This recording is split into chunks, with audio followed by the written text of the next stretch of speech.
Very just happy for our group. I just told him in the locker room, winning is hard. Winning is hard at any level against any team. And I'm just continuing to see improvement. 3 games in, we're just getting better and better every game. That is what this non-conference is for. I don't care if we're playing mid-majors, power fours. We're staying in our lane and looking at our film and ourselves. And are we getting better? And are we building chemistry? And are we just continuing every single day to get better in certain categories that we've been focusing on. That's a team that averaged 20 offensive rebounds. We held them to 10 today. So like just little things. They're being coachable. They're working their butts off. They're starting to get used to how we game plan for games, how we go through scouting reports. All of this is new to these guys. And so just so happy for them. 3-0 is a great feeling. It finally feels good. We can beat somebody by 20, and have a little bit of a cushion and stretch a lead. So all those good positive things that I saw from our team today. And obviously, T being a really bright spot, Sumayah chipping in from a scoring standpoint. So just a lot of positives that we'll take from this game. And as usual, carry it over to the next game. But another week of just trying to keep up with Arizona athletics, and just super proud of our whole department.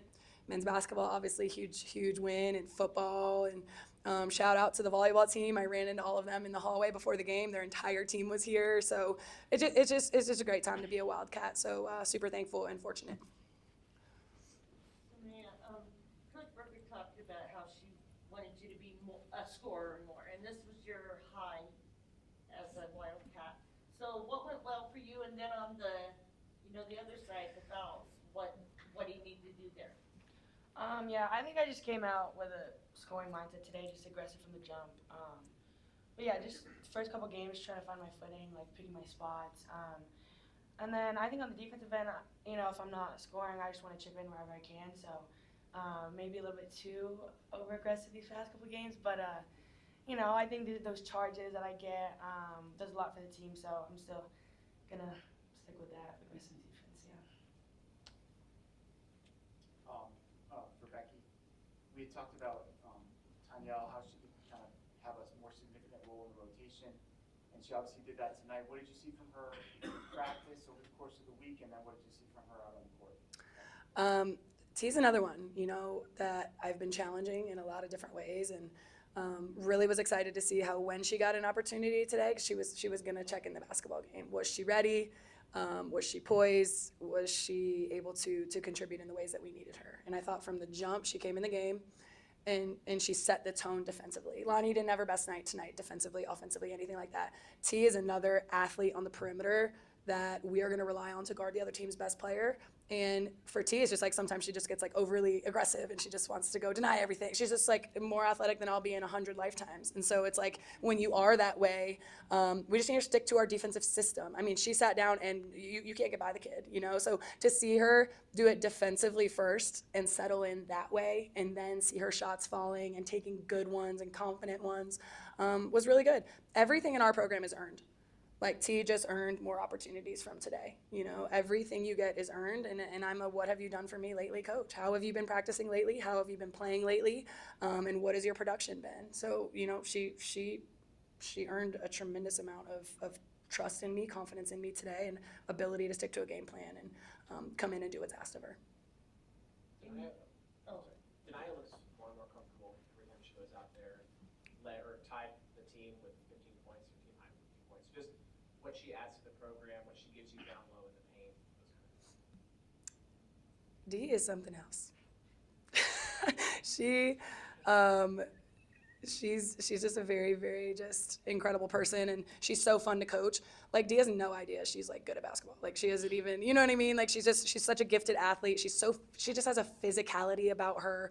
I think she's missed like 5 shots in our 3 games, like total. And so her efficiency is incredible. But just her physicality and how hard she plays and her motor, I mean, that gets you so far in college basketball. But we've been relying on her heavily, somebody that we can throw the ball to in the post and know that they're going to be able to finish it. She's undersized, but I think her physicality and athleticism makes up for that. You saw her being able to rip it from the high post today and do some things facing the basket, which I think separates her a little bit from some of our other bigs. You talked about Lonnie maybe having a difficult game, and she was still 2 points from a double-double again. So just how difficult is it to take her off, even if she's having that kind of, maybe a down game for her? Yeah, you notice. I think these two would attest to it. You notice when Lonnie's not on the floor. Even if she is turning it over a little bit or not making her layups. Like you just notice when she's not on the floor because she's such a steady presence with the basketball in her hands. I could say the same thing about Sumayah too. Like when either of those two are not on the floor, you just kind of notice a little bit of a, our timing might be a little bit off. You might not be as at ease as much with whoever's handling the ball. But definitely with Lonnie, I take her out and I hear assistants behind me shortly after that telling me to put her butt back in. So yeah, you could definitely see. But she had an off night, and to your point, is 2 points shy of a double-double. That speaks to what she's been able to do so far this season.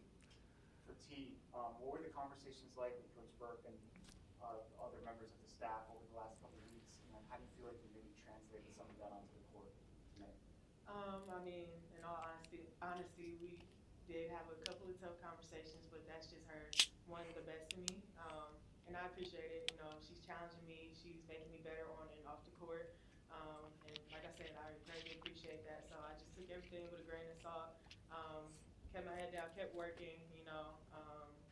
Individuals getting shots up. When I'm off the court, wasn't playing. I was looking at where I could fit in, where I could help the team. So, like she said, I finally got the opportunity and I capitalized as much as I could. Sumayah, this isn't the first game where you've taken some hard fouls, just been a physical player on both ends. Can you just talk about your toughness and the physicality, the edge that you play with?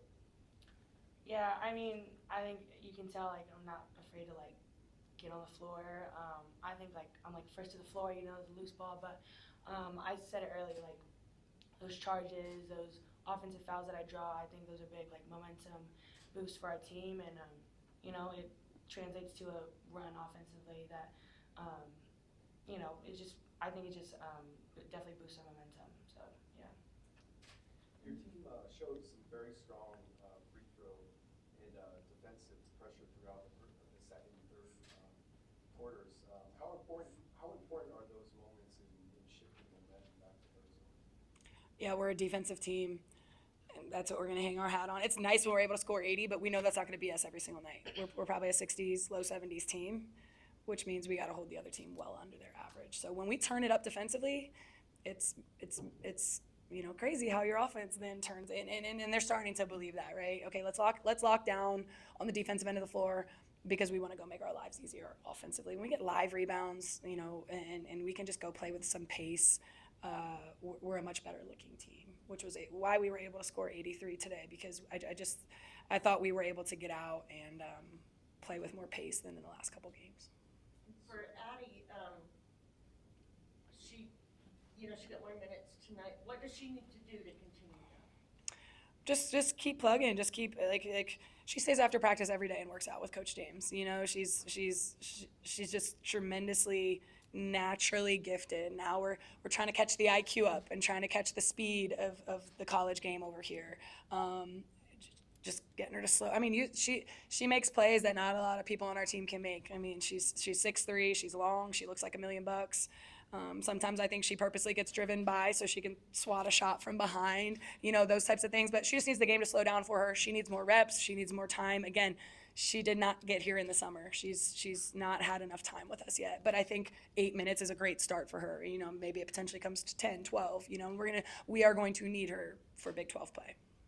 Kind of going back to the identity makeup of the team. This is slow starts in back-to-back games now where you trail heading into the second quarter. Yep. And kind of exploded offensively from there. Is that a concern for you at this point? Is that something that you're looking to clean up and adjust down the stretch here? Yeah, I mean, it was 22-13 after the first quarter. There's eventually going to be a team that doesn't let you close that gap and come back, and I don't want to find out, right? And so it is a concern, absolutely, that we have these slow starts. But I do think this is a team that is they're comfortable when they get comfortable with the other team. So you can show them as much film as you want. We live in the film room, right? But seeing their pressure, handling it, getting a feel for the game, that's what this team does. But like I said, we've got to do that quicker. We've got to expect things right from the jump of the game and not take 10 minutes to settle in, because there will be a team that doesn't let you come back and close that gap, and we don't want that. Another one for T. How would you describe the process of kind of finding your role here at Arizona? Different situation, obviously, than you were in before, different maybe coaching style. Well, honestly, I just came in with the mindset, just work hard in everything I do. Getting to know my teammates and just building that chemistry. Everything kind of just fell in play. So it's been very smooth finding out what I need to do and what I provide for the team and my role. So yeah. And for anybody, they were 9 for 15 in the first quarter, and then if I'm doing the math here right, 6 for 45 over the last 3 quarters. What changed for you guys from a defensive standpoint after that first quarter? Go ahead, you guys. I mean, yeah, I think we'd didn't come out the strongest defensively in the first quarter, but I mean, every time out, every huddle, it's productive talk about what we need to be doing. So I think we adjusted well after that, taking pride in keeping the ball in front, and then we had Addie back there protecting the paint as good as they did today. So yeah. Without getting too personal, the team came out and supported you and your family, kind of in some personal engagements you had. Just what does that say about the culture that you and the staff and the locker room have been able to build in such a short amount of time with so many new pieces all coming here? I love personal. You can ask me as many as you want. No, it was amazing. My wife, shout out to Sumayah, she ran the Tucson Marathon yesterday, and I didn't even know that was happening. So we planned on meeting her at the halfway point, which was here on campus, mile 13. And I show up, and our players are there with posters and smiles on their faces at 8 o'clock in the morning, the one day they get to sleep in. I think it says a lot. I think it says a lot about the character of our young ladies. It says a lot about their care for, I think, for me and my family, or they want a little more playing time. Either way, but I haven't really had to deal with drama with this team. I haven't had to deal with a lot of crap that other coaches have to deal with. They're good people, which makes it just such a more enjoyable experience. And this little small example just speaks to that. And they care about people. They care about this program. They care about me, our staff. But it was an incredibly pleasant surprise, and I know she got a little pep from it too. So yeah, it's what we're building. We want to have a family environment. My son's around all the time. They babysit. We want to have a family environment. We want this to be a place where people come back to. People support when they leave. That people call me and need references and to come to their weddings and all those things. And I think today's day and age with transferring and portal stuff, those relationships are few and far between these days. So we're trying to build that here, and I think that's something you want to build first, and then the talent and the playing and all that stuff comes after that. For Becky, Joel did not dress tonight. Is that an injury situation? She was just unavailable. Yep. Okay, thank you. Thank you, guys.